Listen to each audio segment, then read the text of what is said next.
Mula daripada saat kematian mereka tu pergi ke alam barzah tu boleh nikmat selalu dah. Ini kelebihan orang yang syahid. Dan syahid oleh kerana dia satu perkara ataupun satu kematian yang besar di sisi Allah Ta'ala, maka sudah pastilah dia mesti dimulai dengan perjuangan. Tanpa berjuang, syahid tidak akan diperoleh. Kalau tanpa perjuangan, syahid tidak akan dapat dicapai. Dan perjuangan mestilah berada di dalam landasan yang benar. Iaitu matlamat perjuangannya adalah fi sabilillah. Apa makna fi sabilillah? Li'ala kalimatillah.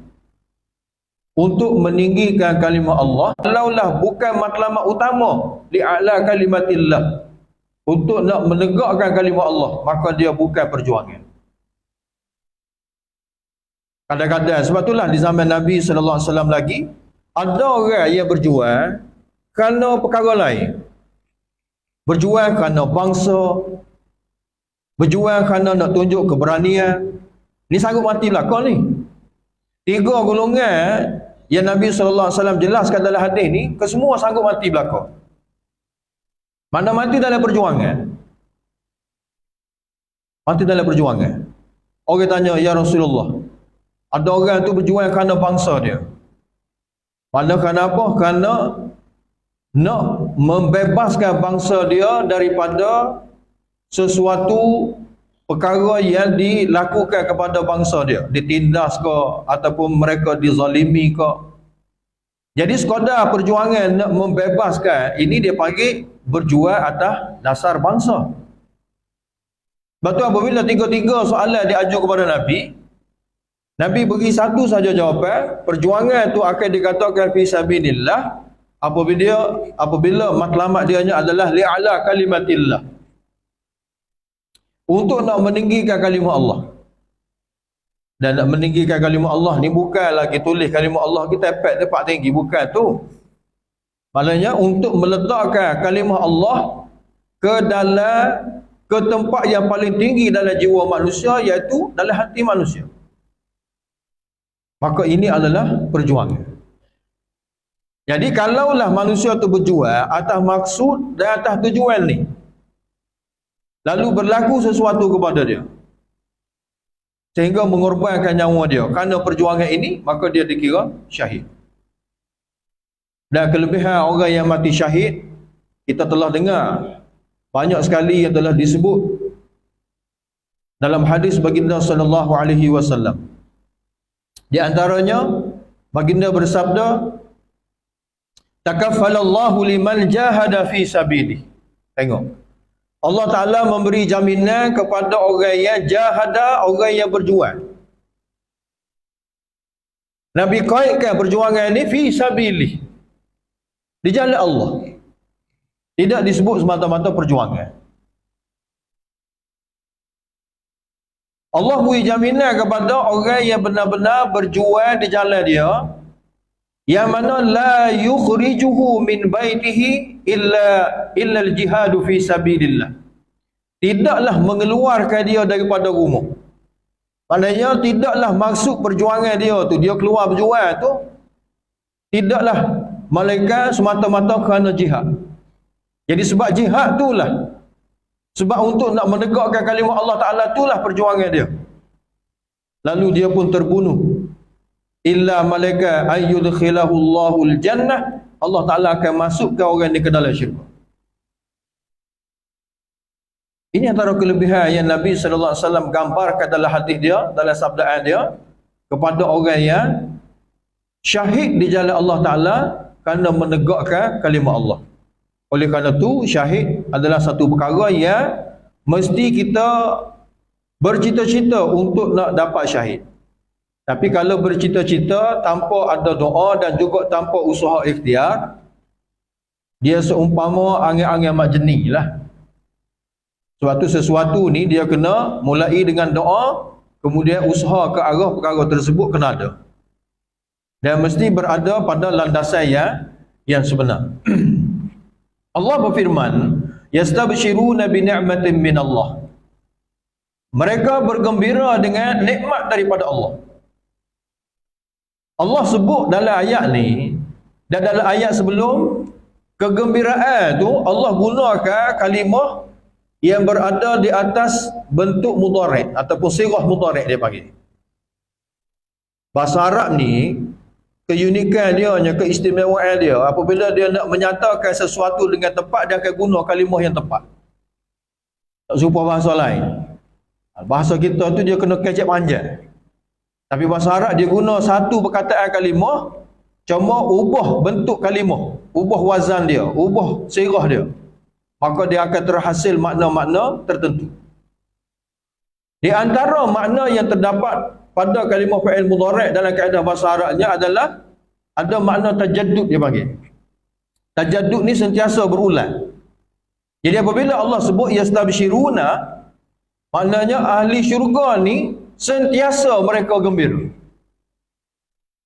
Orang yang mati syahid ni mereka sentiasa bergembira di akhirat nanti. Sebab kalau sebut gembira, boleh jadi ada waktu gembira, ada waktu tidak gembira. Tapi apabila diguna dengan mudhari', maknanya tajaddud. Orang putih kata always. Sama-sama gembira mereka dengan nikmat Allah Ta'ala. Yang pertama, nikmat sini dengan makna nikmat mati syahid, berdasarkan sepotong hadis daripada Nabi SAW. Apabila syuhada dibangkitkan di akhirat nanti, lalu ditanya dia, apakah yang kamu inginkan? Mana daripada nikmat ni, apa benda lagi yang kamu nak? Maka jawab para syuhada, kalau tanya kita, hak kita nak ke? Kalau boleh kita dihidupkan semula, lepas tu kita berjuang, kita syahid pula lagi sekali. Jadi sebahagian mufassir kata, nikmat dengan makna syahid lagi sekali. Yang kedua, binikmatin minallah, dengan makna segala bentuk nikmat yang Allah Ta'ala sediakan dalam syurga. Walaupun kalimah nikmat dalam bahasa Arab, dia dipanggil kalimah mufrad. Mufrad ni maknanya, kalau biasa terjemahan kita akan terjemah satu nikmat. Tapi sini bukan nak beritahu satu nikmat, tapi Allah nak beritahu jenis nikmat. Mereka gembira dengan nikmat-nikmat yang Allah Ta'ala sediakan kepada mereka di mana? Dalam syurga. Yang kedua, mereka gembira dengan fadlin. Sini juga fadlin minallah. Fadlin sini dengan makna keredaan daripada Allah. Jadi keredaan daripada Allah adalah merupakan suatu perkara yang menyebabkan ahli syurga bergembira.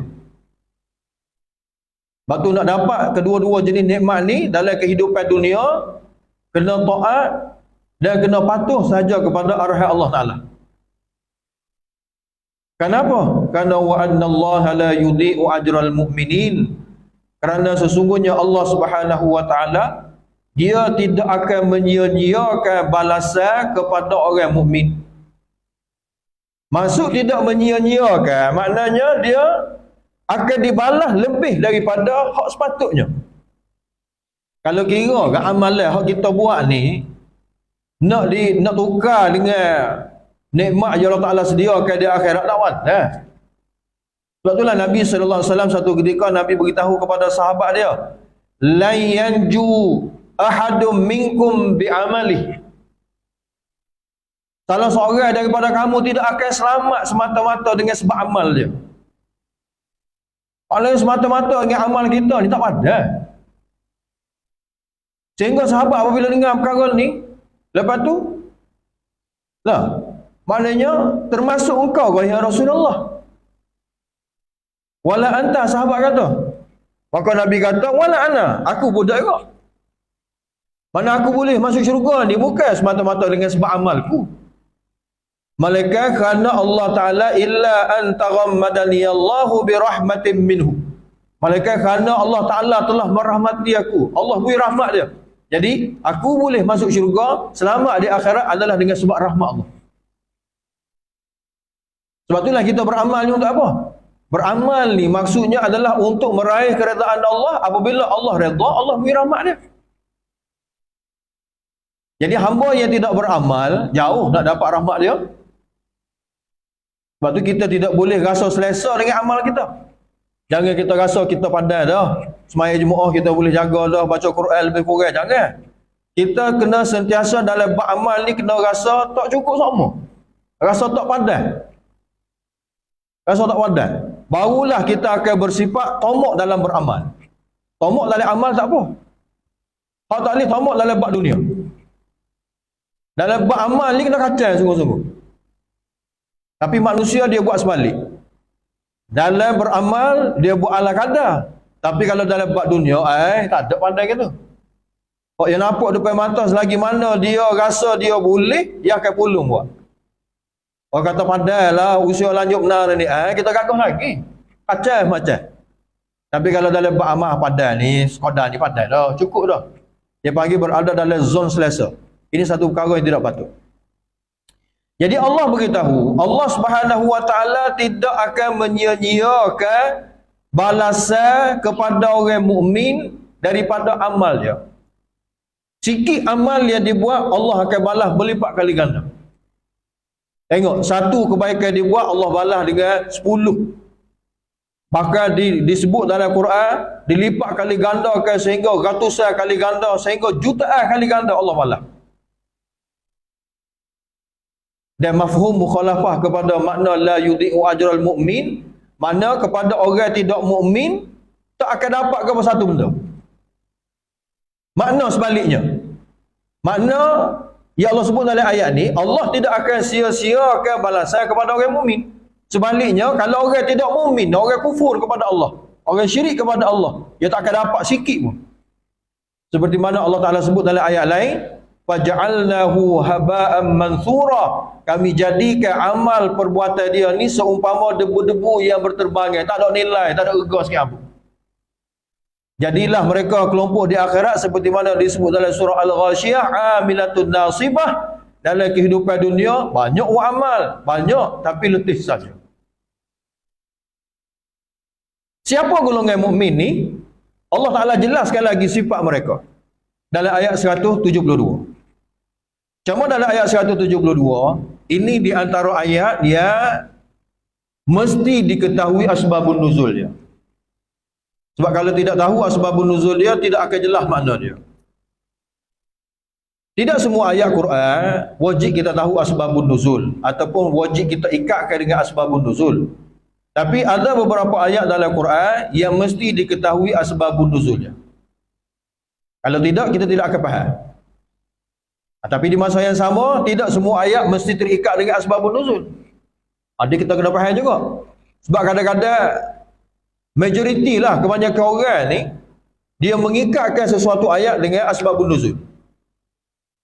Kadang-kadang dia nak canggah sesuatu pandangan orang, dia kata, tengok molek asbabun nuzul ayat ni ke apa? Dah tu. Maknanya dia kaitkan ayat tu, dia menyempitkan makna ayat yang luas sebenarnya, kegunaan apa tu? Makna dia sempitkan makna ayat tu dengan sesuatu asbabun nuzul. Puncanya dia tidak mendalami usul tafsir. Sebab tu usul tafsir ni dia sebagai suatu kaedah, suatu alat untuk nak menyelamatkan kita daripada salah faham tentang Quran. Sebab itulah tajuk asbabun nuzul ni dalam kitab usul tafsir, di antara kitab usul tafsir yang wajiblah boleh dikatakan kepada setiap pelajar agama belajar dia adalah Al-Fawzul Kabir fi Usulit Tafsir. Dia satu kitab yang agak nipis, tidak panjang mana, tapi makna yang terdapat dalam kitab usul tafsir ni masya-Allah. Kalau kita baca kitab-kitab lain, kalau tak baca kitab dia, belum tentu kita boleh faham seperti mana kita baca kitab dia. Antara tajuk besar yang Imam Waliullah tulis dalam kitab dia adalah tajuk ni, Asbabun Nuzul. Dan dia dedahkan perkara ni kepada kita dan dia beritahu. Cuma ayat yang mesti diketahui asbabun nuzul ni bilangan dia tu tidak banyak.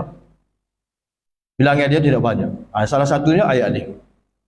Cerita dia, apa yang disebut dalam ayat ni, ini semua masih lagi ada hubung kait dengan peperangan Uhud.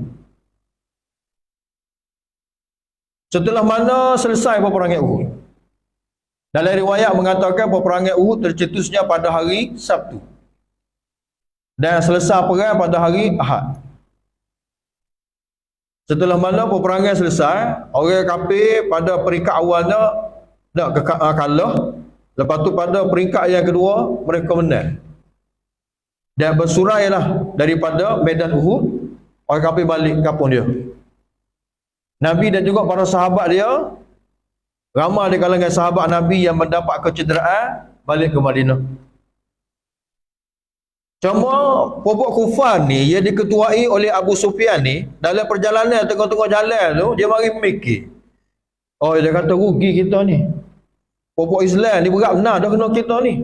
Kalau kita sampah lagi, lenyap mereka. Maknanya pakar tamatkan riwayat hidup mereka. Tahun depan tak kena perang dah. Ni kalau tidak, kerjaan kena ada sama, kena perang sama dengan puak ni. Sebab kau mana pun dia ikut kita dah ni. Maka mereka pun berhenti tengah jalan, tak ada siapa ke Mekah lagi, becah. Dah. Maknanya mereka bersyuarat sama-sama mereka, akhir sekali sepakat mereka, kita patah kelik semula. Kita patah kelik semula, kita serai Madinah. Dan kita tamatkan riwayat hidup mereka semua sekali. Tu. Apabila perkara ni berlaku, Allah Ta'ala wahyukan kepada Nabi cerita apa yang berlaku di kalangan tentera kufar. Lalu Nabi SAW cerita pula kepada sahabat dia. Nabi beritahu orang kafir ni, pokok kufar Mekah ni, pokok dia nak repeat semula ni. Maknanya set dia ni tak ada kelik lagi. Apa dia berani? Sebab dia rasa dia baru lepas menang. Bila baru lepas menang, sudah pastilah kekuatan yang ada di pihak kita. Orang yang kalah ni, dia lemah semangat dah. Nah, orang kalah lemah semangat tu, kalaulah perjuangan bukan atas dasar Allah kalimatillah. Tapi kalau perjuangan kerana menegakkan kalimat Allah, dia tak ada istilah lemah semangat. Tak ada istilah lemah semangat. Sebab tu apabila perkara ni dikhabarkan oleh Nabi kepada sahabat Nabi, apa yang terkeluar daripada mulut sahabat Nabi? Apa dia? Adakah sahabat Nabi kata, ya Rasulullah, buat kita ni tengok ni, cedera parah ramai mana? Lah, lepas tu hak kehilangan, hak mana meninggalkan, janda meninggalkan, anak yatim piatu ramai mana? Okeylah kita nak berjuang. Perkataan mukmin sejati tak akan tubik. Apabila mereka dengar daripada Nabi dan mereka faham setiap apa yang keluar daripada mulut Nabi adalah merupakan wahyu daripada Allah, sahabat Nabi yang sejati mengeluarkan kenyataan, kami sami'na wa ata'na ya Rasulullah. Kami sedia mentaati. Dalam keadaan mana? Dalam keadaan mereka tengah cedera tu. Dalam keadaan mereka tengah cedera. Lepas tu pula Nabi buat iklan, Nabi iklankan maknanya kita akan menjejaki langkah-langkah musuh, kita akan cari mereka, kita akan serang mereka. Sebelum mereka mari serang kita di Madinah sebab kita ni, kita akan pergi serang mereka. Cuma Nabi buat syarat. Nabi kata, orang-orang yang nak menyertai kami sekali ni, mestilah orang yang daripada ahli medan Uhud. Maknanya orang yang tidak menyertai peperangan Uhud, dia tak boleh ikut sekali. Dalam peperangan Uhud, sahabat Nabi yang setia salah seorangnya, Jabir bin Abdullah, dia tak boleh ikut sekali. Dia nak pergi. Cumanya ayah dia tak pergi. Sebab Jabir ni dia ada adik perempuan ramai. Dia ada adik-beradik tino dia ramai. Jadi, ayah dia rayak dia masa peperangan Uhud, sebelum pergi peperangan Uhud, Jabir ni berkobar-kobar bersemangat nak pergi, tapi ayah dia kata, kamu Jabir tak boleh pergi. Kamu kena duduk rumah, kamu kena jaga 7 adik-beradik perempuan kamu. Maka dia tak boleh pergi. Lalu dia pun mari jumpa, ya Rasulullah, sekali ni saya nak ikut ya Rasulullah. Tapi masalahnya sebelum ni peperangan Uhud saya tak boleh pergi. Saya nak pergi tapi ayah saya tak bagi saya pergi. Sebab apa tak bagi saya pergi? Sebab dia pun cerita kepada ayah dia, kepada Rasulullah, apa yang ayah dia pesan kepada dia. Oleh kerana alasan itu munasabah, kali ni Jabir Nabi izinkan dia ikut sekali. Lalu Nabi pun buat keputusan, esoknya pada hari Ahad kita gerak pergi. Dalam perjalanan lagi, siapa berita kepada Abu Sufyan, Pokok Muhammad ni, semangat mereka, maknanya sahut Mereka tahu kita nak serang tu, petai lagi mereka mari dah. Menimbulkan kegentaran dalam hati mereka. Tengok. Bantuan Allah Ta'ala mari. Apabila perjuangan para sahabat Nabi semata-mata kerana Allah Ta'ala, kerana nak menegakkan agama Allah, maka Allah Ta'ala terus hantar nusrah dia. Apa nusrah kali ni? Allah Ta'ala campurkan satu sifat ar-ru'ba, ketakutan ke dalam hati musuh. Tentera Abu Sufyan, sekali-sekali dengan Abu Sufyan pula jadi takut, jadi kiam. Kalau kira-kira puak dia hok benar, dia tak patut takut lah, moga dia tahu dah, demo ni kalah berat dah. Memang umat Islam tu cedera teruk nak. Mengalami kekalahan yang teruk dalam peperangan Uhud. Maka Nabi SAW dalam perjalanan menuju ke satu tempat yang dijangka akan tercetusnya peperangan. Tempat tersebut bernama Hamra'ul Asad. Tak jauh mana lah daripada Madinah. Ada setengah pandangan ulama kata lebih kurang 20 km gitulah. Maka Abu Sufyan apabila dia tahu tentera Islam ni bergerak mari dah, maka dia upah golongan-golongan Badui daripada kalangan Bani Abdul Qais. Dia berupah demo ni, dia bayar dengan beberapa jumlah ekor unta. Dia pesan kepada demo ni, kamu pergi sekat bapak Muhammad tu, royak kepada dia, tak suruh kacang marilah. Tak serik kau pengalaman hak sebelum ni, mari baru kena berat. Nah, ni pula ni Abu Sufyan, dia pakat pula dengan kabilah Arab lain ni nak mari serang kamu ni. Dia suruh popok Bani Abdul Qais royak gitu kepada Nabi. Lalu popok ni pun mari. Sampai tengah jalan bertemburlah Nabi dengan wakil daripada Abu Sufyan. Nah, yang menjadi juru cakap kepada Abu Sufyan. Mari nak ngosek ya. Dia kata, wahai Muhammad, dia kata, tak suruh kacau lagi lah, dia kata. Popok Abu Sufyan ni, popok dia ni semua, ni pakak belaka dengan satu jumlah yang begitu ramai, nak mari serang kamu, nak hapuskan kamu. Dan kamu semua memang tahu, popok dia memiliki kekuatan tentera. Dan ramainya jumlah bilangan askar. Dalam peperangan Uhud, boleh dikatakan tentera Islam dengan kafir ni tak tikah banyak-banyak. Tapi peperangan yang akan tercetus ni, kalau terjadinya di pihak Islam, Nabi bersama dengan lebih kurang, tak sampai 700 orang. Nabi pergi kali ni. Bilangan kali ni lebih kurang dengan bilangan Badar. Nisbah. Sebab Badar dulu 1000 lebih lawan dengan 313. Hak ni tentera kafir dekat 3000. Lawan dengan Islam 900 lebih, dekat-dekat 700. Mana berlipat kali ganda musuh. Tapi oleh kerana para sahabat Nabi, perjuangan mereka ni berada di atas landasan sebenar. Dan pada kali ini mereka telah insaf dan mereka telah sedar kesilapan mereka yang berlaku dalam peperangan Uhud. Dan mereka tidak mungkin lagi akan ulangi kesilapan yang sama. Disebab itulah Allah Ta'ala hantar nusrah dia. Apabila Nabi sampai di tempat tersebut, Hamra'ul Asad, Nabi duduk di situ selama 3 hari. Tunggu tentera kafir mari. Tak mari.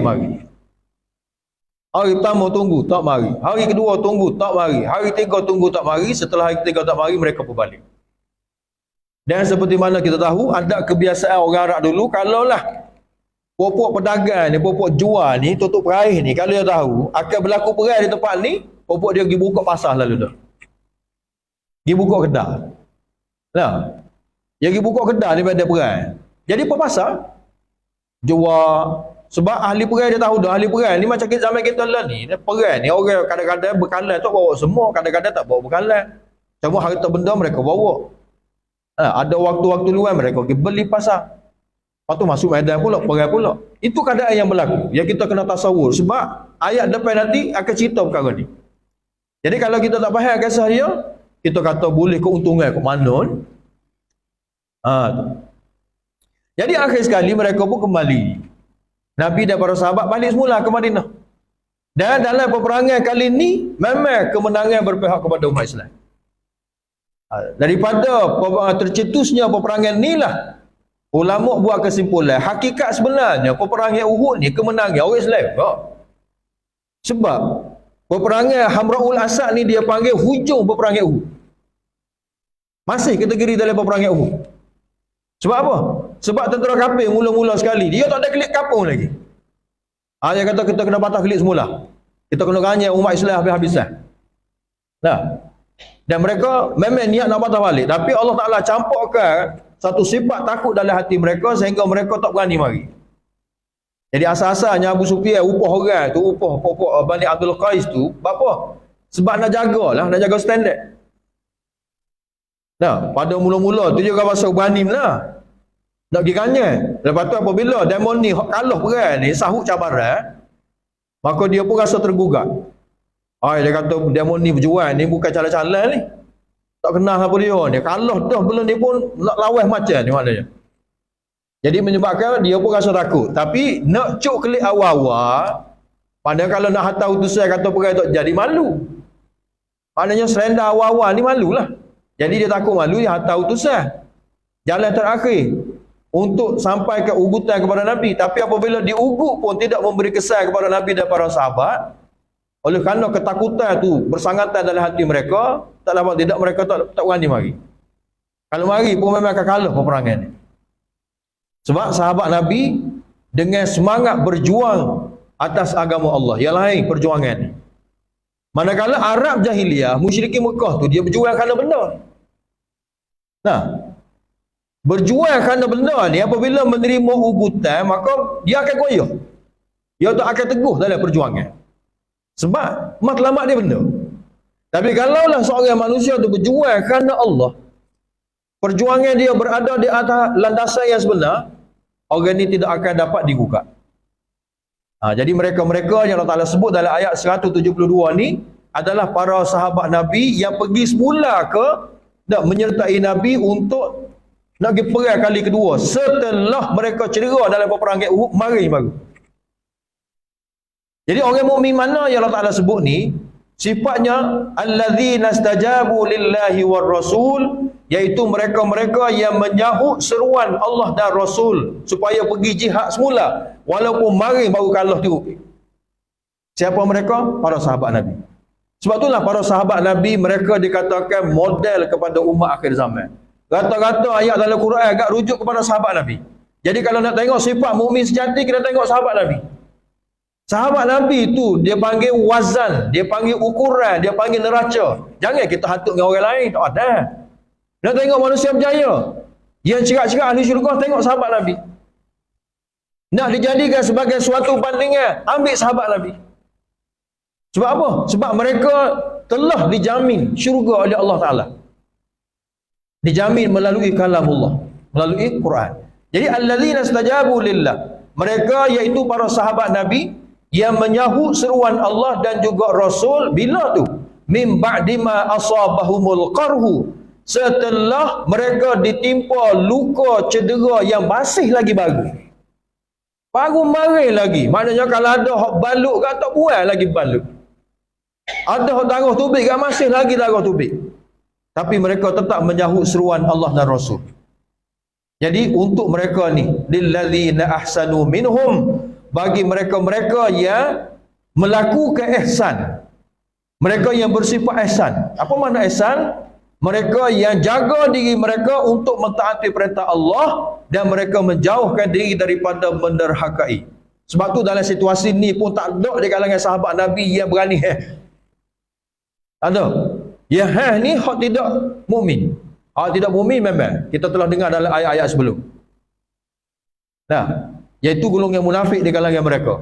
Tapi kalau daripada kalangan sahabat Nabi, mukmin sejati, mereka tidak. Mereka hanya kita dengar, kita patuh dan kita sanggup menjunjung segala titahan Allah Ta'ala. Jadi bagi-bagi mereka yang muhsin. Muhsin ni maknanya orang yang melakukan ihsan. Ihsan daripada manusia kepada Allah bermakna bersedia mentaati perintah Allah, tidak berbelah bagi. Dia jaga segala hukum Allah. Dia jauhkan diri dia daripada bentuk penderhakaan. Dan Allah Ta'ala yang bersifat syakur. Syakur ni maknanya Allah akan membalas kepada hamba dia yang bersifat ihsan tadi dengan ihsan dia. Manusia melakukan ihsan mengikut kehendak Allah. Allah akan balas ihsan mereka dengan ihsan dia, iaitu Allah balas dengan nikmat yang tidak terhitung banyaknya. Dan begitu juga mereka yang bertakwa di kalangan hamba dia.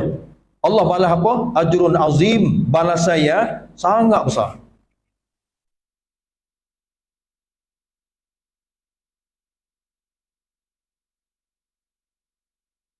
Siapa mereka ni? Dijelaskan lagi sifat mereka. Di antara sifat orang mukmin tidak terkesan dengan ugutan musuh. Tak terkesan. Musuh nak kata berapa sekalipun, dia tak akan terkesan. Kenapa? Kerana dia ada Allah. Alladzina qala lahumun nas, mereka iaitu orang mukmin tadi, iaitu para sahabat Nabi, orang yang mana qala lahumun nas. Ada manusia kufur telah kata kepada dia. Siapa ni? Bani Abdul Qais. Kabilah Abdul Qais yang telah diupah oleh musyrikin Mekah. Dia kata kepada mereka para sahabat Nabi, innan nasa, sesungguhnya penduduk Mekah. An-nas dalam ayat ni maknanya ahli Mekah. Qad jama'u lakum, mereka semua telah berpakat untuk nak serang kamu. Lepas tu kata dia, kamu telah tahu mereka memiliki kekuatan tentera. Kemarin kan baru kena dengan mereka. Tak kata serik lagi. Oleh kerana tu fakhsyawum, kamu takutlah pada mereka. Nah, sini masuk takut pada mereka maknanya jangan gila, tak sorogi. Dia nak supaya Nabi royak kepada utusan ni, kita tak seperai kali ni, nak perai tunggu semula bulan depan kau, tahun depan kau. Dia naklah gitu. Tapi ugutan tadi, apabila mereka sampai ke ugutan ni, tak dihirau. Kita telah dengar perkara ni masa kita belajar kitab Riyadhus Shalihin baru-baru ni. Ugutan ni menambahkan lagi keimanan ke dalam hati mereka. Rahsia dia di mana? Kerana mereka para sahabat Nabi adalah kelompok manusia yang sentiasa bertawakal pada Allah. Mereka sentiasa bertawakal pada Allah. Hati mereka sentiasa bergantung penuh kepada Allah. Kerana mereka tak ada lain selain daripada Allah. Mereka hanya puja Allah, mereka hanya suruh Allah. Dan Nabi SAW, Nabi mereka, guru mereka sentiasa mendidik mereka. Apa-apa keadaan yang berlaku dalam kehidupan kamu, hendaklah kamu sentiasa kembali kepada Allah.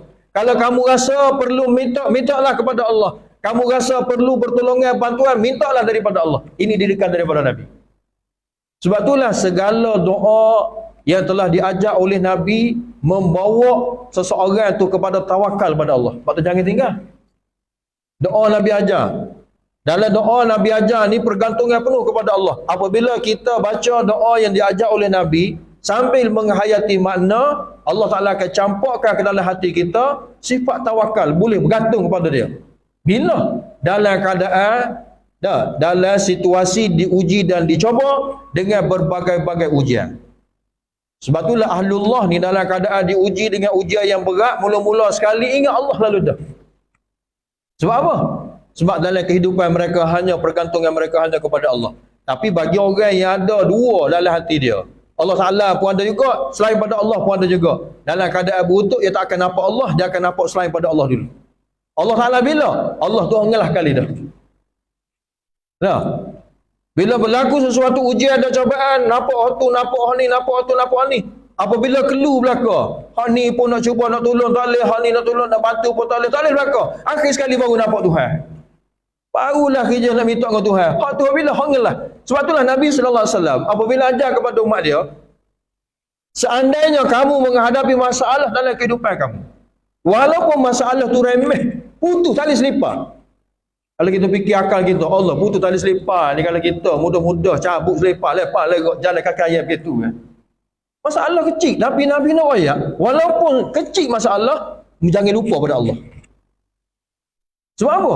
Sebab dalam masalah kecil ni apabila seorang tu latih gapo-gapo apa, Allah tu berlaku sesuatu ujian cobaan, Allah. Kecil ke besar ke? Allah. Maka dalam keadaan suasana getir, dia akan mudah sekali nampak Allah Ta'ala. Alamat dia mudah ya. Bila berlaku ujian cobaan tu, kita ke arah mana dulu? Nampak makhluk dulu ke? Nampak pitih kita dulu ke? Nampak harta dulu ke? Ataupun kita nampak terus nampak Allah. Mohon bantuan dengan Allah. Apa yang Nabi ajar dalam hadis dia, kalaulah tali selipar kamu putus, minta dengan Allah ni, bukan bermakna semata-mata minta, lepas tu pakai ada agak tunggu Tuhan awak bagi tali selipar. Bukan. Tapi kaedah Allah, kaedah Nabi nak ajar kepada umat dia pergantungan kepada Allah. Maknanya berlaku ujian ataupun berlaku masalah yang kecil, kamu mintalah dengan Allah, kemudian ikhtiarlah dengan cara yang dibenarkan oleh Allah. Itu cara. Apabila kita buat begini, barulah tawakal terhasil dalam jiwa kita.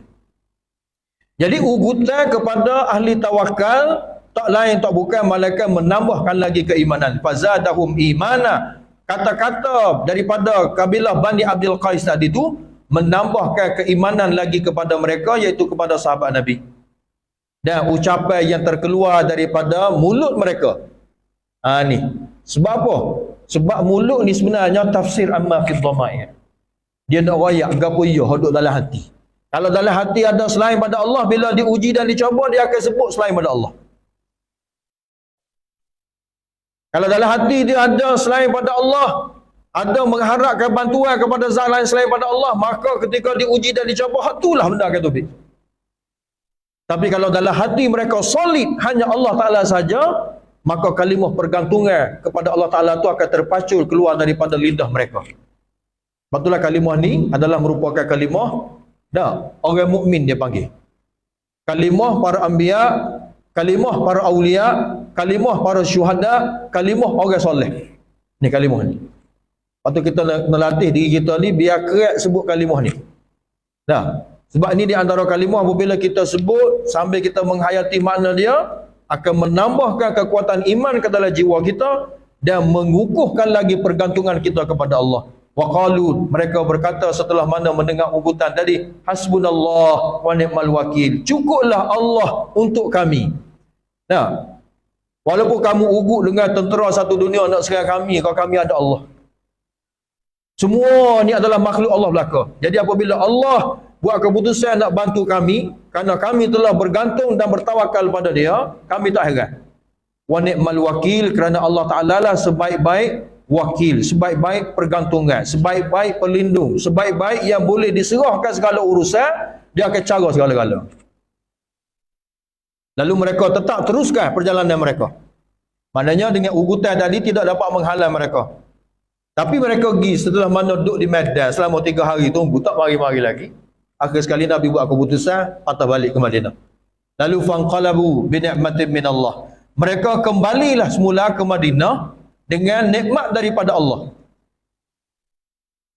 Wa fadlin, dan juga anugerah daripada Allah. Nikmat daripada Allah sini maknanya kembalian mereka semula ke Madinah daripada Hamraul Asad tadi, kembalinya mereka tanpa berlakunya peperangan. Yang pertama, dan tidak ada kecederaan serta memperoleh kemenangan dalam peperangan itu. Menang. Ini penghujung peperangan Uhud ni dia panggil.